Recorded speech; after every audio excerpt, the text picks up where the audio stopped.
Strategic English for Debt Covenants. Propose better wording. Welcome.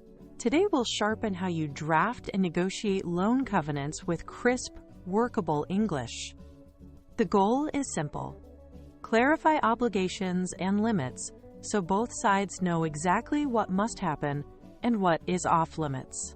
Clear drafting reduces legal and financial risk by closing loopholes before they become disputes.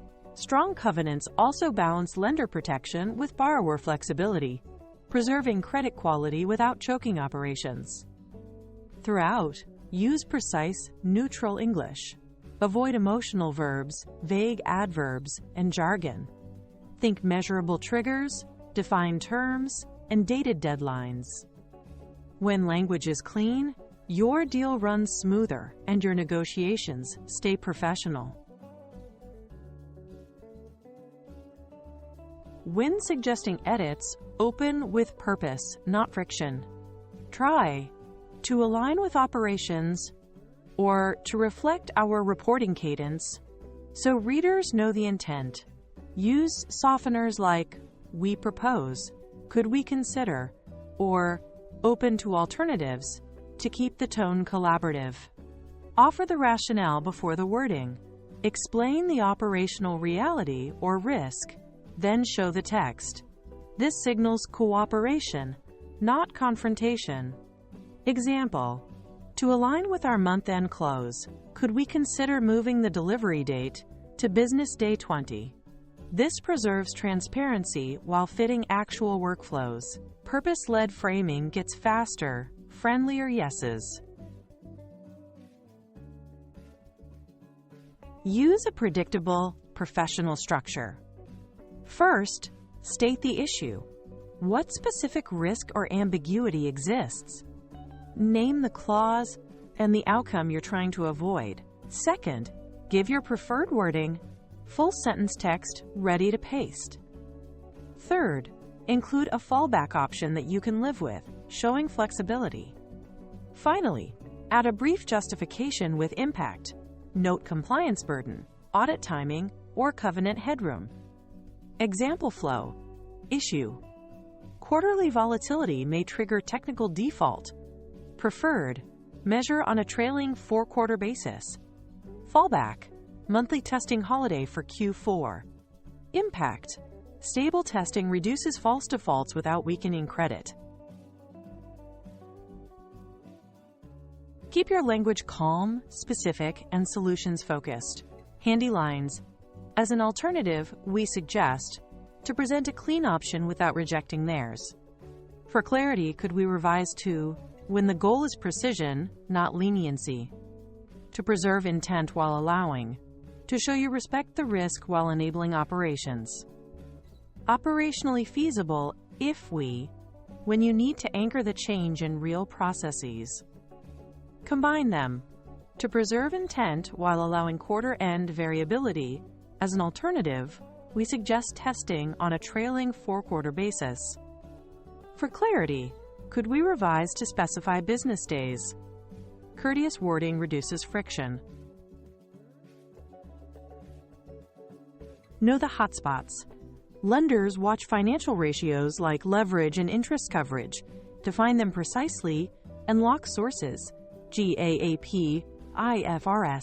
Negative covenants regulate new debt, liens, asset disposals, and investments. These need thresholds and carve-outs so daily business continues. Information undertakings set reporting deadlines, audit requirements, and notice triggers. Tie them to business days and close cycles. Finally, events of default and cure periods determine when a breach becomes actionable and how long you have to fix it. Clarity here prevents technical defaults and supports predictable, professional compliance. Issue: volatile quarterly swings can cause technical defaults even when annual performance is healthy. Proposal: measure metrics on a trailing 4 quarters basis to smooth seasonality and reflect true earning power. Add prudent headroom. For example, raise a leverage cap by 0.25x. to accommodate normal variance without eroding credit quality. Fallbacks, a testing holiday for a known lumpy quarter, or defined equity cure rights within a short window. Example: leverage shall not exceed 3.50 xt4q EBITDA. Borrower may exercise a single equity cure per fiscal year within 10 business days of delivery. Issue: absolute prohibitions can block routine operations. Proposal: introduce baskets and thresholds, e.g., additional debt permitted up to 0.25x EBITDA, or liens up to a defined cap.